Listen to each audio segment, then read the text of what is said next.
Seems fair to me. Fair decision.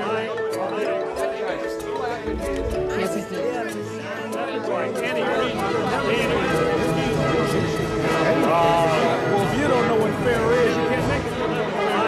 Unacceptable by any reason.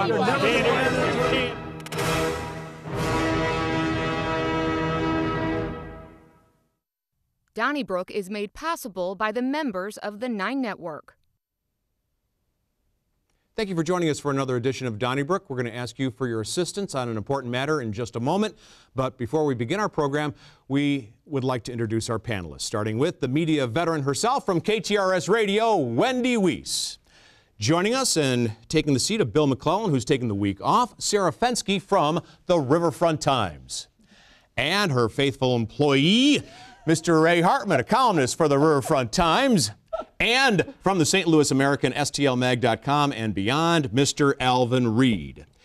Before we begin discussion of the weekly topics here on Donnybrook, we do want to ask you for your assistance because we had a break-in into the studio last evening and there was some vandalism to the studio. We'd like you to take a look at the security footage and please, if you can, identify the man involved. This was last evening at 11:30 in the evening. White male. It's a clear picture. White appears to be a white about male. 6'2". He's wearing, okay. Yes, and you can see he's fiddling with our set, which is a very important part of the 9 Network. Does anyone know this man? I've seen him somewhere. I've seen him at the bar at Cyberg. I'll be darned. What has he done? Oh, he touched Oh, get your hands off of that. Assault! Well, you can see what he's done. He put a new picture on the set, which hasn't been redecorated in about 32 years. And there he is, the Hall of Famer himself, Bernie Federico. Hey. You know, it's been too long because we've not had a St. Louis Blue on the wall back there, and it's about time, right? And he's just a great guy. He's a great guy, and obviously a Hall of Famer, but also just a great guy. I was telling them right before we rolled that my husband saw him at Cyberg's at the bar, and he went full-on fangirl. I mean, he literally, he and my son-in-law were both just like, "That's Bernie Federico, that's Bernie Federico." So very exciting to have him right over our shoulder. Right, and he'll be one of the first ones to skate with the Stanley Cup later this year. I'll put some skates on. I guess he'd have to walk. Yeah. But, no, he'll be at the head of the parade. From your lips to God's ears. Yeah. Yep. Hey, you're going to start with you, Wendy Wiese. Brandon Bosley, a member of the St. Louis Board of Aldermen, kind of shook things up over the weekend, last weekend, when he asked for the National Guard to be patrolling the streets of St. Louis. It was reported that one of his constituents was afraid to take the trash out because of the number of shootings. And I asked Bosley about that. He goes, it's a fact. That man is in his ward. So what do you think? Would it be good to have a show of force of the National Guard in parts of St. Louis where the homicides are, let's face it, way too high? I think that a lot of people are frustrated with the number of homicides, and desperate people often look to, taking desperate measures. And I understand his point of view, certainly. I've always wondered when political leaders will say, this is enough, enough is enough. I would question, if I had lost a family member or a loved one or a neighbor, why wasn't that life enough? I mean, I understand that this was a brutal encounter over somebody who would not move his car. The perpetrator shot the man twice, but every life to this point has been a loss, and so that is kind of that's kind of puzzling to me. Also, we had in 2014, in the aftermath of Michael Brown, we had unbelievable ongoing discussions about militarized police, and the Holder Justice Department and the Obama White House was both were very upset about highly militarized police. So there's an inconsistent message. I understand the timeline, but well, I don't blame Alderman Bosley for speaking out and being frustrated, and everybody should be. Right. All of us in the St. Louis region should be upset and concerned and try to do something. But the National Guard is not a long-term solution. It's occasionally when there's an emergency, there's an appropriate use of that resource. It is not the long-term solution to crime. And I'd love to sit here and say I had it, which I don't, but it is not the long-term solution. It's not an appropriate use of it, and it also wouldn't be effective. And anything they can do at the police level to improve what is a horrific situation, particularly in certain zip codes of the city, they need to do it, but this isn't it. I don't think this is even a short-term solution. I mean, I can't blame anybody for coming to the conclusion that something must be done, but the problem is with reacting and overreacting in these sorts of ways. I mean, the reason we have these terrible disparities, for example, with the crack cocaine sentencing is because the people who were in those communities being terrorized by people on crack asked for that to be treated so harshly. And now we're looking at that as that was a huge mistake, a colossal failure. And you can see calling in the National Guard, it's gonna look good for a day or two. The community might welcome them at that point. It's gonna backfire so big time. It's not gonna lead to crimes actually being stopped in that neighborhood. Well, the first, call for this goes way back many years. And I think when I was a guest on the show, so this would be before 2010, I think it was Bosley Sr. that may have been the first one, or even going farther back when Mayor Freeman Bosley was in office. This is not a new call. And I supported it then, so I can't turn my back on it now. Now, there's a lot of rhetoric, just like the chases talking about in St. Peter's, and a lot of things were said that were just out of line. The tanks on the St. Anne, not St. Peter's, the tanks on the corner and all that, that's out of line. But some presence on the streets, and when you say certain zip codes, we're talking about some presence in black neighborhoods on the north side, then I can't rule that out. Now, I will also say that when you're talking about doing something like that, you're also talking about the response will be, well, what is needed is more police officers. Okay, where are the police officers going to come from? Well, if this Marvelous Better Together passes and we have one big gigantic metro police force, guess where the police are going to come from? Okay, they already can't do it in the city, so they're going to be coming from other jurisdictions to come, cover what is considered to be out of control crime territory. I'm against that. So yes, before you disparage and tear apart what some communities have, I would say, yeah, get some help from someplace else.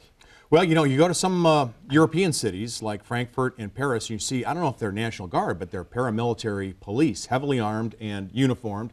And the same is true in Israel. Israel, I was just going to say that. I've been there. The IDF, Israeli Defense Force, Charlie, on the that's streets. not our tradition. I mean, whether it's posse, I understand this doesn't technically, posse comitatus is what's called, it does not technically apply to the National Guard, but the spirit of not having the military or anything related to the military as we don't live in a police state and we don't live in a state where we want to turn to the military. And I don't agree with Alvin. I don't agree with Alvin that that's I mean, I pose the better together too, but the idea of to me, it's, we don't live in a police state, but I think some citizens do feel like they're under siege, and we have to address that. Hey, let's move on. Alvin, Reid, want to ask you about our St. Louis Blues, who won last night in Winnipeg. Let's go Blues. The goalie is a master, Jordan Binnington, but it was reported in a Winnipeg newspaper by a San Francisco sports beat reporter for the San Jose Sharks, I believe, that when he was 19 years old, about 5 years ago, he had some insensitive tweets that were intolerant about at least one regarding burqas. He referred to them as damn burqas. And he also had some comments about a cab driver about 3 years ago who did not speak his language. And so he did address it yesterday, didn't exactly apologize, and Blues management wants everyone to move on from this. I'm thinking, what would be so harmful for a guy to apologize over something like this? After all, in a civil society, we don't deride the religious garb of people who have different religions, do we? No, we do not. And I will say, and this goes back, probably 15, maybe even more years, but the coach, Craig Berube, called a black player a monkey. And he immediately apologized. I mean, like within 24 hours, he said, I'm sorry. Now, he's Native American. They still call him the chief. All right, but he said it had something to do with his culture, and I've never found that with any Native American people I've known. But anyway, he apologized, okay, and it went forward from there. I think whatever sparked him to say that, I forgive the man. He apologized. The same should be true for the goalie, okay? The first words out of your mouth saying, like, listen, that was insensitive, and I'm sorry. I was 19. Because all of us if they recorded some of the things we said when we were 19 years old. Oh, my gosh. Oh, my God, I'm sorry. You know, I was 19, I was just whatever. But the first words out of my mouth would be, I'm sorry. It shouldn't be that hard to say I'm sorry. But here's because of what you just said, because of what happened to Don Marsh, for a variety of reasons, we are weaponizing stupidity. We are weaponizing youthful stupidity most of all. We have this, there is no statute of limitations. You can go back to my kindergarten grades and find something that I said that was offensive about something or someone. And while, yes, this is insensitive, maybe he doesn't feel like, you know what, I should apologize. If you started rounding up people who made comments about cab drivers, and frankly, in the aftermath of 9/11, some other, and this was 5 years ago, so you can't pin, you know, Binnington's comments on President Trump. There were a lot of insensitive things said, and that doesn't make it right. But this whole, if you don't do what we want you to do or feel the way we want you to feel, you know, you're going to be a pariah and you're going to fall through the trap door. I think that's an overreach. I think what he said was awful, but he was 19 years old. Right. I agree, although my understanding is the stuff we're talking about with you that we're looking at is like 5th grade, not kindergarten. Okay. But no, I agree. There's a difference in my mind between a public official and a public figure. He's a public figure. There's no question about that. I'm not going to defend what he said or tweeted. He's 19 because it was stupid, but he's not. It's not like he's an officer. We morph all these stories together, right? And we're treating him like he's running for president. I mean, he's a hockey goalie. Yeah, but he said this in a public forum. Why not apologize? It's not like somebody got some tape recorder where they're following him around to a bar when he's 19 years old and he's running his mouth. It's like he typed this. Yeah. Why not now type? I'm sorry. I don't know. I just say I don't care if he does. Why go after the garb of religious minorities? I'm not defending him going after it. I'm saying I just don't. It'd be easier, but then we wouldn't have him to talk about. Because I've never heard anybody make any disparaging remarks about homeschooled children or Amish families or those kinds of things. I mean, we live in a very diverse society. And so we're always bumping up against each other. There is going to occasionally be a comment that is going to land in a sensitive spot.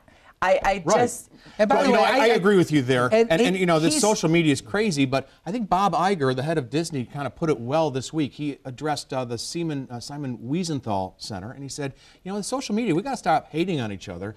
How about something inspiring in social media? Why has social media just been we just complain about each other? See, I think Charlie, hold it.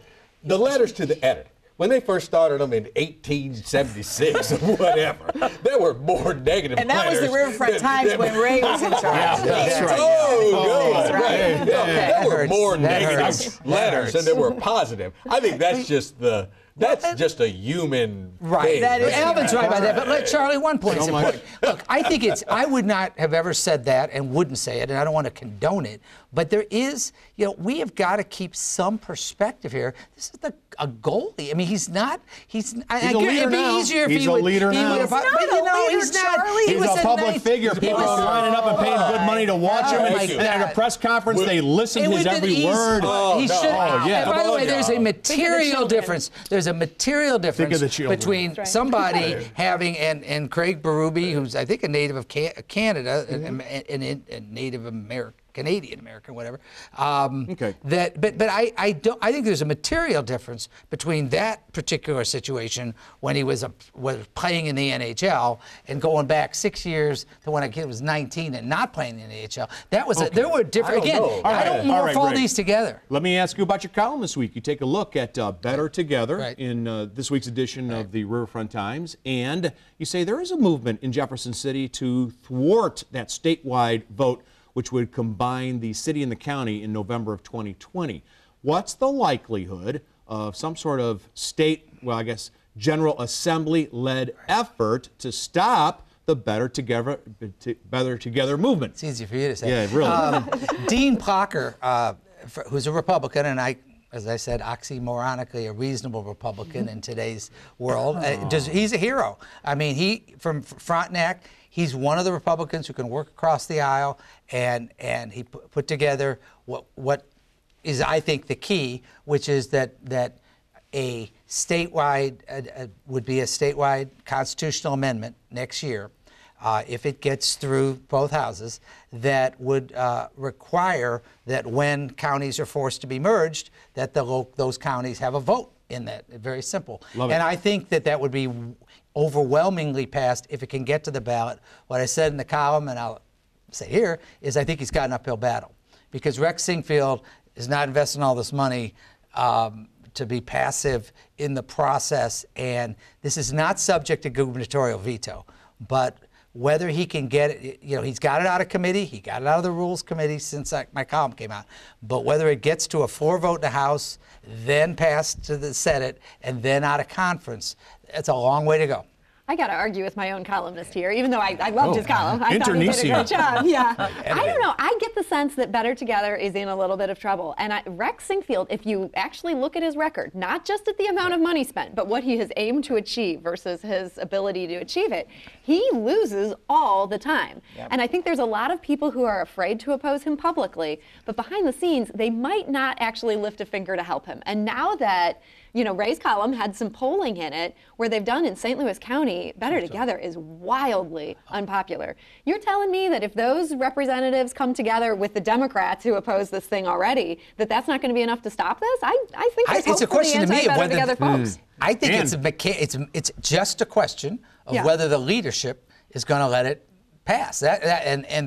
Rex isn't going to waste his time working a rank and file. We're going to work on the leadership. I could be wrong. We'll see. Well, but they're putting a lot into this to let the leader. He's already talking about wanting other deep pockets to get involved, and put their name with it. And put their name with it. He doesn't want to be out there on his own with his checkbook. Yep. So I think Sarah's right. And your point about his batting average is very true. Was anyone else surprised this week when the U.S. Attorney asked for the records from Pelopidas, which is the kind of conservative group based in the University Club Tower that runs the weekly television program, and they're also working with Rex on privatizing the airport. So the U.S. Attorney was looking for their records this week. I was kind of surprised about that. Well, it's his job to try to get to the bottom of what's going on, and I must have some hint or somebody said something, so he went in that direction too. Look, those are two kind of separate things. They are. Well, but airport privatization, Better Together. I know. I was going to say, but that's exactly what I was going to say. What's the bottom line? That 1% sales tax, that airport. Who knows what all the dealings that went on with that? And it just, I'm glad for what's going on down at the legislative, because keep throwing stuff at the wall, see what sticks. Because the most powerful county in Missouri is St. Louis County. Now, God bless Jackson County with Kansas City, but Johnson County and those to the west of it are on the other side. They're in Kansas, even though they do all their business in Kansas City. St. Louis County has got the might to really take this on, and I think you get to the place where, hey, let's not just sit back. Let's not say there's nothing we can do. Rex has got his money, and Rex has got his power, and Rex has got his politicians. But to concede defeat is to mean you're going to lose. Okay. I'm not conceding defeat, I'm not talking about you. Let's move on. Okay. Well, I'm sure we'll get some calls on your turn about this. Ray, you used to be on the Tourism Commission for the state of Missouri. And for the purposes of increasing tourism, some state officials are saying that they want a state law that would start the school year later in August. As you know, the kiddos are going to school like August the 9th, August the 10th, August the 11th, and that means that their families are not taking vacations to places like Lake of the Ozarks and the City Museum or wherever in those important tourism weeks of middle August. So, like Michigan and Wisconsin and some other states which have laws saying that school can't start before Labor Day, should Missouri follow suit? No, I don't think it's about tourism. I think it's about education. And I think we ought to leave it. I mean, if some schools want to start later, that doesn't bother me. I think it's up to the school districts. But I think the idea of infringing upon the autonomy of local school boards and local educators in the name of tourism is a bad idea. I'm agreed. I can't, if a district wants to start let them, you know, start when they want to.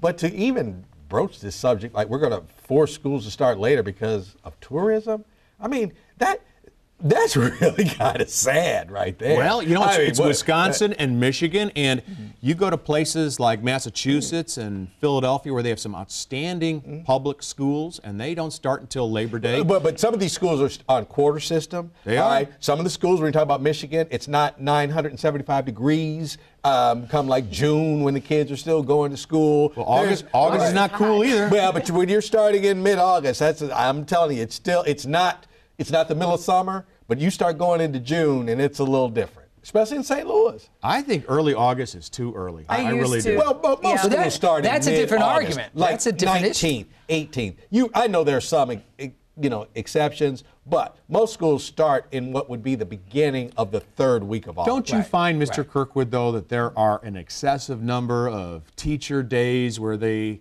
have, teacher prep day or teacher conference day or this day or that day? Because kids are not in school? Because you go to school a set number of days, and that's set by the state. And as long as you fill those days, you've covered it. Now, the problem we had in Kirkwood was the principal, when my girls were in elementary school, had to send out a thing and said, like, hey, all this taking your kids out of school in September to go to Disney World because it's like half price off. This has got to end. Oh. Right. Yeah. Brennan family never learned about that deal. We should have. And I think if you ask any elementary school teacher who is sort of similar to a lion tamer, I mean, really and truly, those people are brave. They're like the school bus drivers. But I think it takes them about 3 weeks to get the kinks out of the kids and to get them to settle down. Right. So you could be talking about October. Before there's ready to run. Mr. Former year-round And she's right. I have so many friends who are teachers, and they do say that. Yeah. Hey, let's, Sarah, this week also in the Riverfront Times, you take a look at a proposal in Jefferson City to allow concealed carry, speaking of schools, to college campuses. How would you like to be studying next to someone who is armed? I would not like that, as a matter of fact. And if all you fine people were armed, I would not like that either. I don't trust my fellow man with a gun. I think this one is interesting. It started as a way to get school protection officers in there, and that they would be armed if they hit certain criteria. And naturally, this being the Missouri House, somebody introduces an amendment saying anybody authorized to conceal carry, they should be able to have a gun on college campuses. I think this is a terrible idea. Well, are you uncomfortable if you go into a bank lobby and there's a uniformed officer, or if you go into a diner and there's an officer with a firearm on his or her side? I mean, if it's an officer, that's different. If it's my fellow man, if it's Ray sitting next to me and he's got a gun, I mean, I'm not loving that. I'll be honest. Everybody sitting in college went to college, okay? Yeah. And guns, liquor, youth, yeah. just don't. It's a deadly mix. And I'll tell you something else too. There's a problem with people taking their own lives on college campuses, and if you make guns just available to anybody, that's going to follow right into that pattern. That's very a great point. But what if there was some way of conducting a background check, and I guess this is completely crazy hypothetical because this is Missouri, but then you also had to show competency with the firearm and some sort of demonstrated knowledge. Wouldn't you feel okay with somebody having a firearm? Well, the thing is, the background check on somebody who is just like entering college is kind of like getting your credit checked when you're 18 years old. It's like it's spotless. This guy must really be responsible with money, right? You know. See, Charlie, I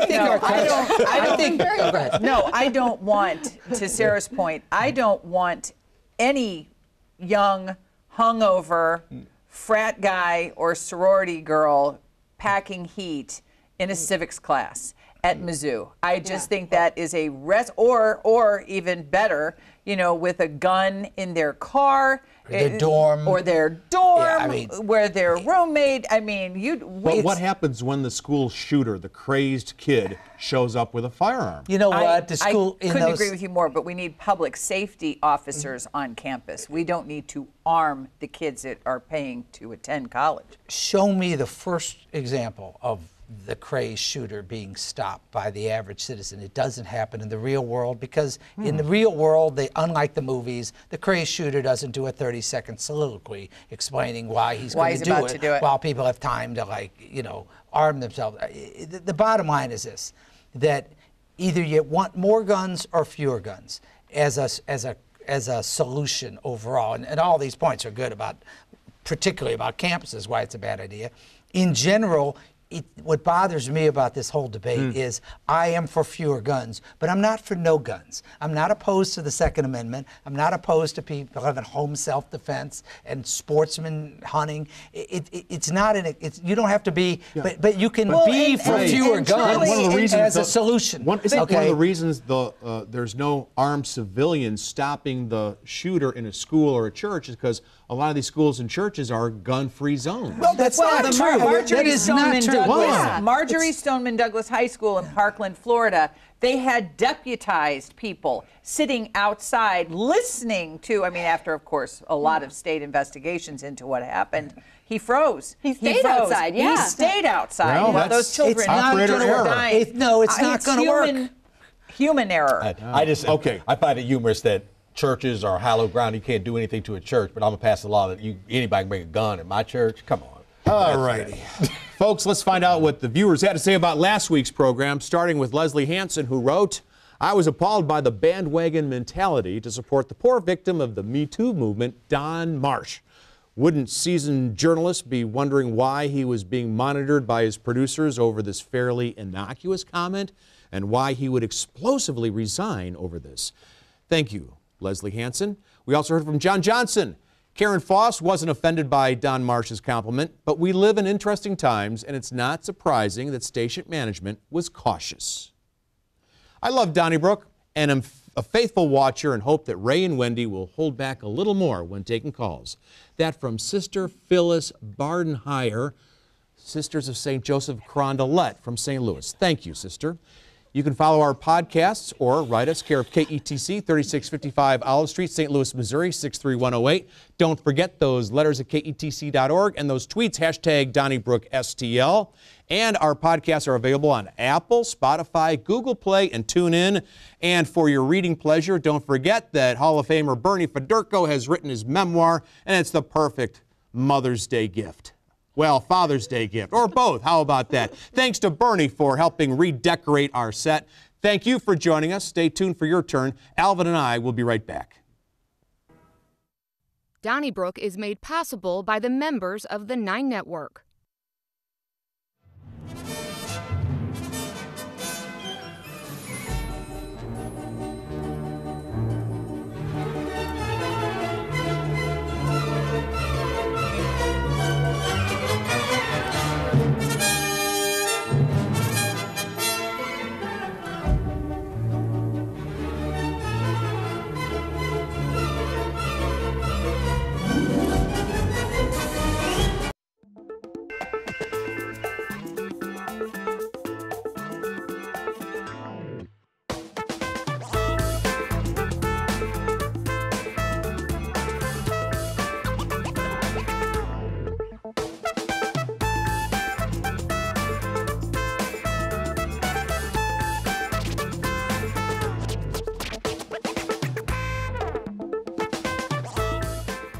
How about that, Bernie Federko? That was pretty cool. That was pretty cool. And we are honored that he did that for us. His picture is there. Nope. Kind of, I pointed there there we go. I don't know, man. Okay, it's right backwards. there. Behind me. I'm covering it up. There we go. Thank you, Bernie. That was a sweet opening, and we are honored that you did that. And we're really excited that the Blues won last night. Let's go. Let's win that Stanley Cup. Finally. Ed Chesterfield, you're starting us off tonight. How you doing? I'm doing good. Good evening, gentlemen. Hi. I very much enjoy the show. Thanks. And I've got a comment on the bringing the National Guard into the city of St. Louis. I spent 6 years in the Army Reserves. And when I came out, I was 22 years old. But when I was on active duty, I was given the job of guarding motor pools. And they gave me a rifle. I had a helmet and no bullets. And so my question, too, is you bring the National Guard into the city of St. Louis. You might give them a helmet, a uniform, and a rifle. Now, are you going to arm them with bullets or not? What do you want them to do? Because they're not trained as policemen. And if you remember, there was a situation that occurred at Kent State University that cost several students their lives. So I just think it's a bad idea to bring in untrained policemen to perform a job that they just aren't capable of doing. Thanks for your phone call. Yeah, you're right. May 4th, 1970, Kent State, 4 dead. But I will say, a show of force could have some result, and I'm not saying it's a big panacea, but maybe this is a question for others. Don't our Army Reserves end up going abroad and patrolling streets in other countries? Didn't we send reservists from Missouri to Iraq? And I recognize that things here are different from there, but it's not like it hasn't been done in the past, right? Exactly. And you're exactly right on the chat. You're always right, Charlie. Well, not always. But hey, Dan, was that Dan? That's Dan. Okay, so now it's Dan's turn. Hi, Dan, you're next. Hi, thanks for calling. Hello, I want to make a comment about the same thing, except I think Bosley's on to something. I think that's a good idea, and I don't think that necessarily they need to be out there in the street. There's all kinds of things that they could do that are done. The policeman isn't the only person out on the street. He's not the only person that does things. There's all kinds of things that they could do to free up other people to come in, and other actual police officers to come in and police. And I don't believe, and I also wanted to say, and I think that offers a boost to the morale of people. Believe me, a lot of people in North St. Louis, as well as some other places, don't want the police there. Sometimes there's a minority of people that do want the police, and I think something like that would give them a boost. They do want it, and some people don't want it because they'd rather be alive, and they think if they support the police, they're going to end up being dead. It's a whole nother world. But I wanted to say that this Better Together idea is not going to free up any police to come into North St. Louis. I just don't see Clayton giving up their police officers and saying, well, we'll send these guys out into St. Louis or any other of the wealthy parts of the county, sending anybody they won't have into North. They won't have a choice. That it will be one united police force, and how that police force is run will have nothing to do with your municipality.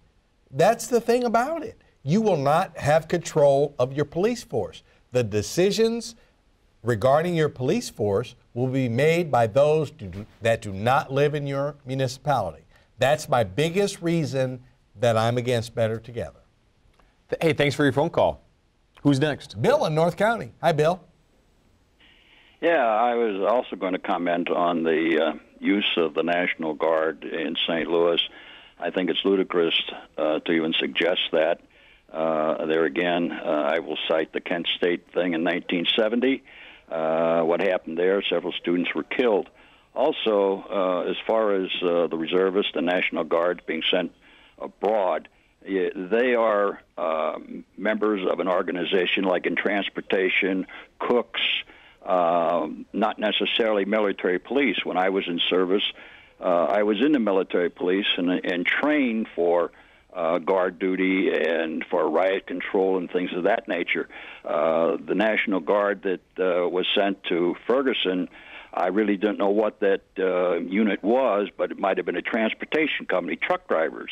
I wouldn't want a bunch of truck drivers armed, which I seriously doubt they would be armed anyway, maybe given a rifle, but no bullets, no ammunition, out patrolling and not having any training.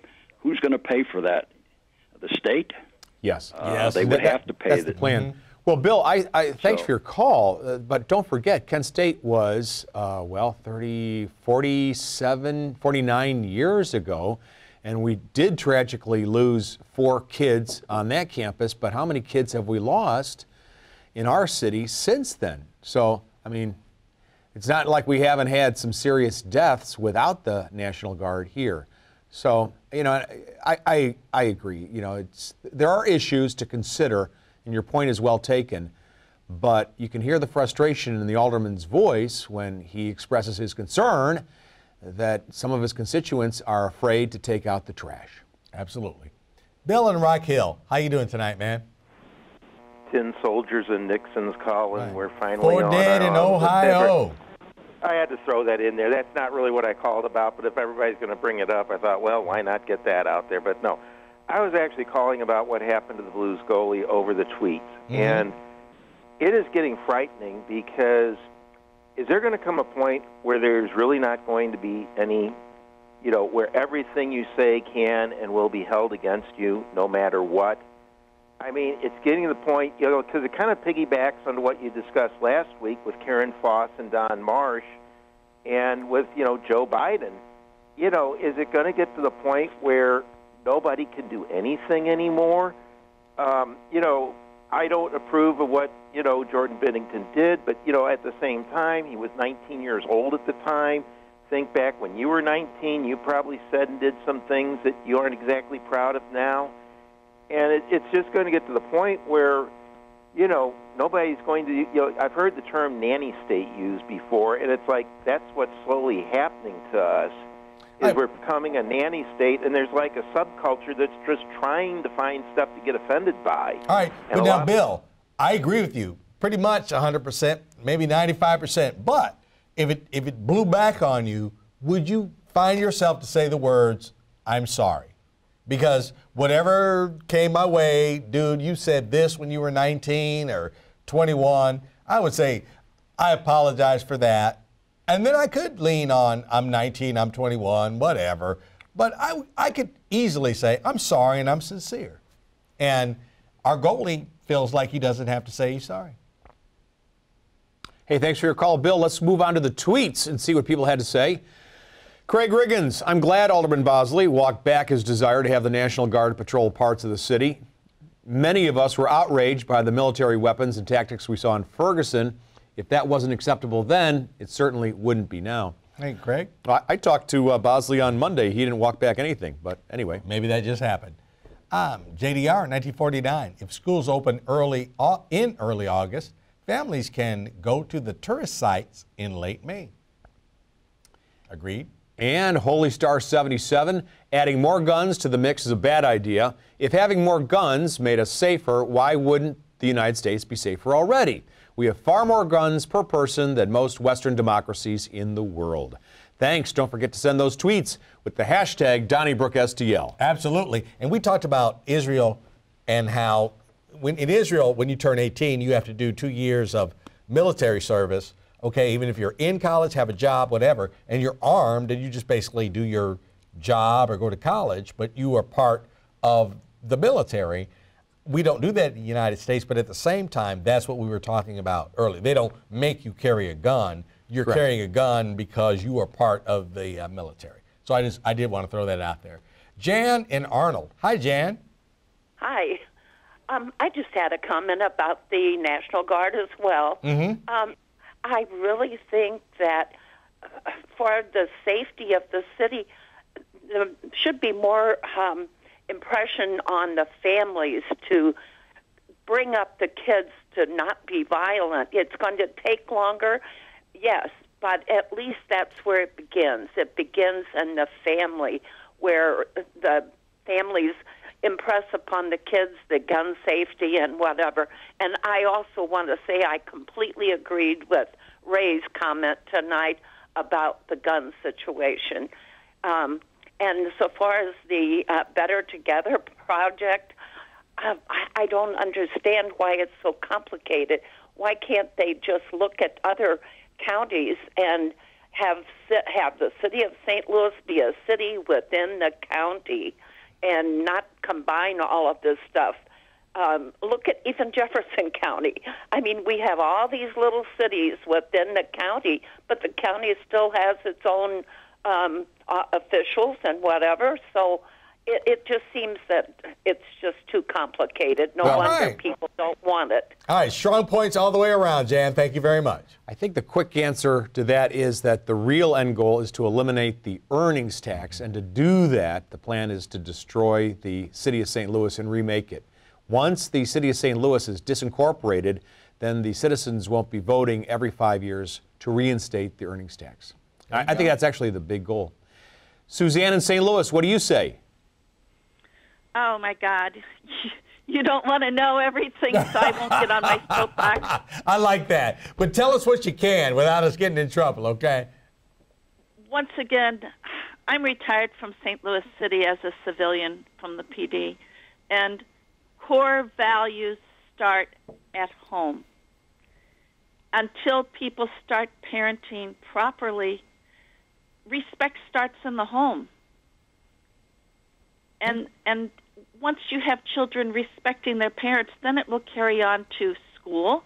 It's not up to teachers to parent your children. It's not up to the police department to parent your children. It's up to the family. Okay, in the meantime, though, don't the people that, all right, I raised my kids, they're lawyers, they're doctors, but I still live where I always lived, and I want protection. So is it fair for them to ask, hey, let's have some National Guard on the street? Oh, my dear, I live in South St. Louis. I live on a State Street. And, yes, I'm afraid to take the trash out at night because there's a drug dealer who stands by the dumpsters. If I call the police in the district, they don't come. Not anymore because they're all north. Okay. All right. There is no police protection in South St. Louis. I collect bullet casings out of my front yard, and I watch my neighbor's children play on the roof of the house next door, and there's nothing that can be done. So parenting will beget good children. My son went to a public high school in St. Louis. He's an aeronautical engineer. He had a lot of scholarships and grants. I was a single mom. I brought my children up to know right from wrong. He's a graduate of St. Louis University. He's an aeronautical engineer. Yes, I'm still paying off a school loan.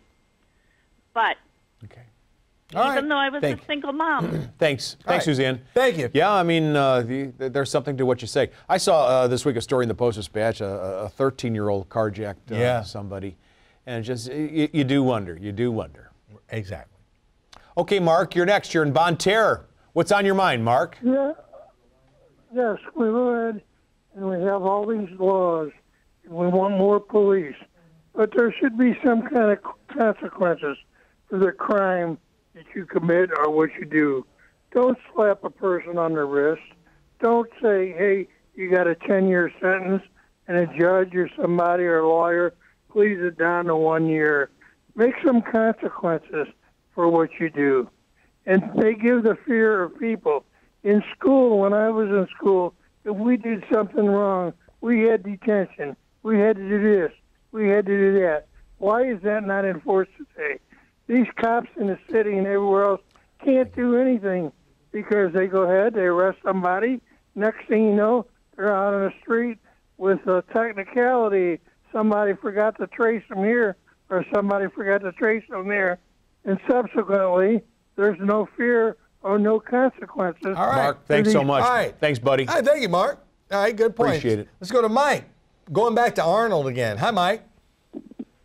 Yeah, hey, I was just wanting to know why, when the Better Together, they're not talking about the schools or the fire department. There you go. But yet them other cities like Nashville and Indianapolis, they took in the fire department and they took in the school districts.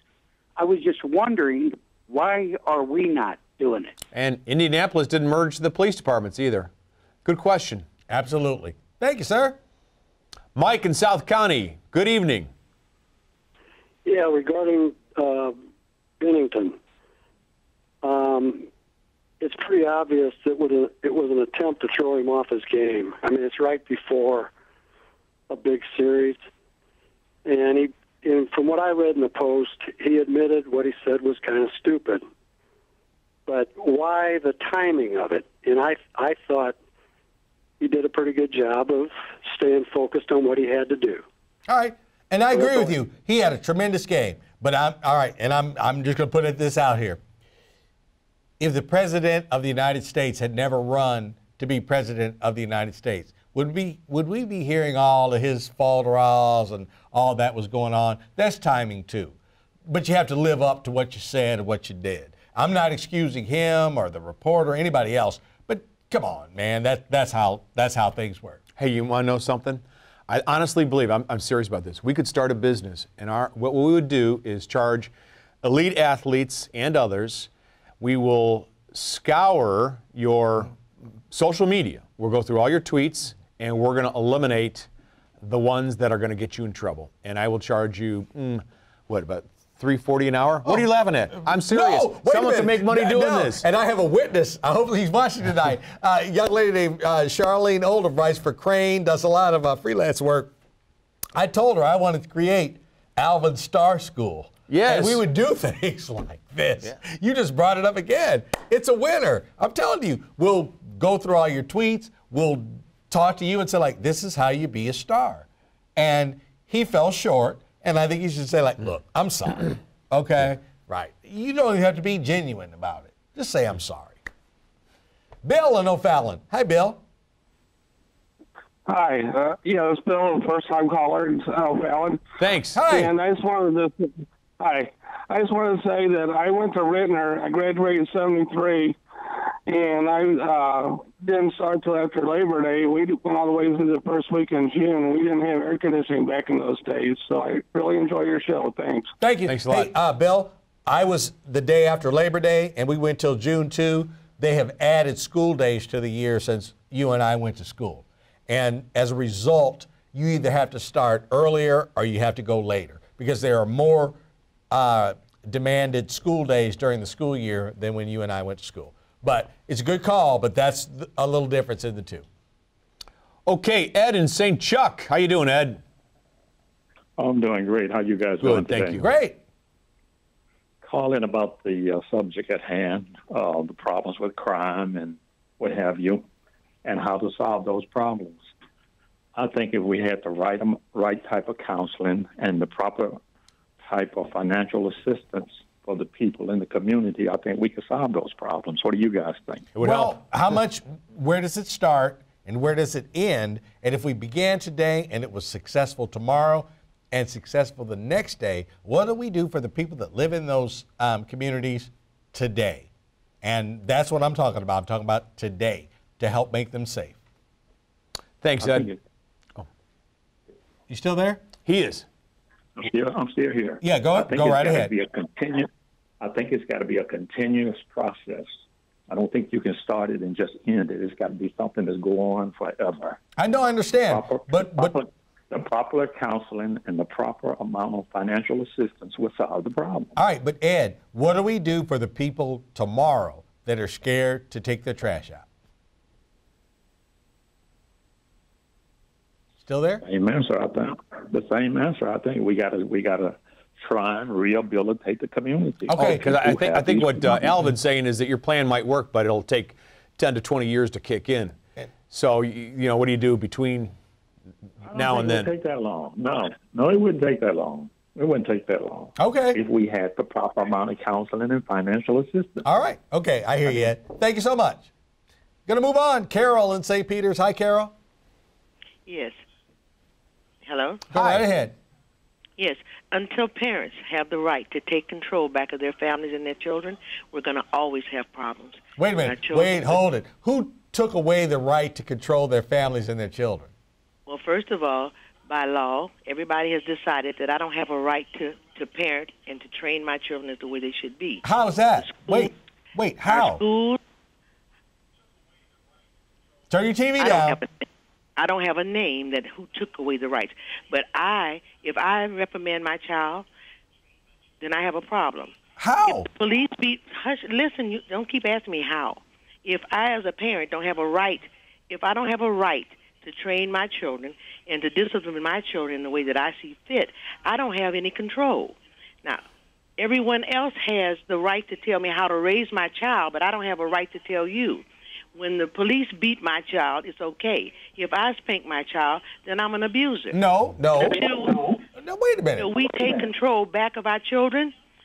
Our churches have let our children down. Schools have let our children down, and parents have let our children down. Wait a minute. Too many. I got spanked, okay? There is nothing stopping you from spanking your kid. But you know what? If the neighbor calls and says she spanked a child, development comes here and say your child is abused. I got to prove that I abused my child. If you spank your kid in your house in your privacy, whatever. I don't think that's a violation of the law. I don't think it is either, but by the same token, if someone else decides that I'm speaking too harshly to my child, then that's a problem. If I spank my child, they say he's being abused. But now when the police knock him down and put his face down on the street, it's okay, and that's not abuse. You're talking about the police, and they're doing this at a time he's out of control or whatever. I'm not talking, but you know what? He's out of control because parents don't have any more control. You decide where my children go to school. My child gets up at 4 o'clock in the morning. I'm talking about everybody. Alvin, I'm talking about everybody. No one speaks up anymore as to what's right and wrong. No, I disagree with you. I'm sorry, Carol. Well, I disagree with you.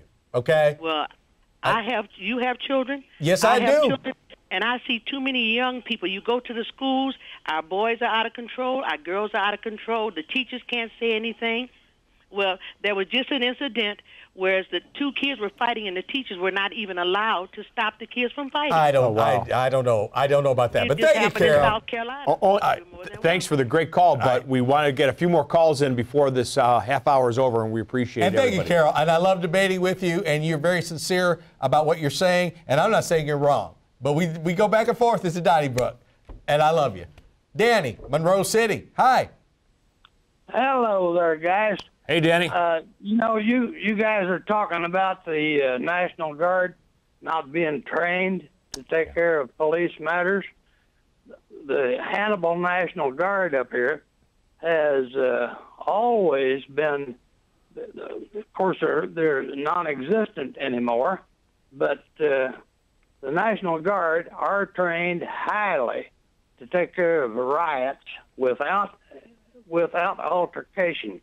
And our governor back in the Ferguson days told him to stand back and let them demoralize the whole community down there. We'll be debating that for a long time. Thanks for the call. You know, but we didn't lose any lives after Michael Brown lost his. True. That's one aspect of Ferguson.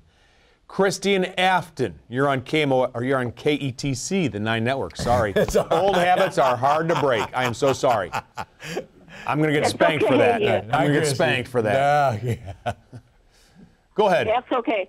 I am long retired, but I'll be driving around in the afternoon, and I pass my old high school where I went. I pass my old grade school where I went, and kids are pouring out of those schools at 2:15 in the afternoon.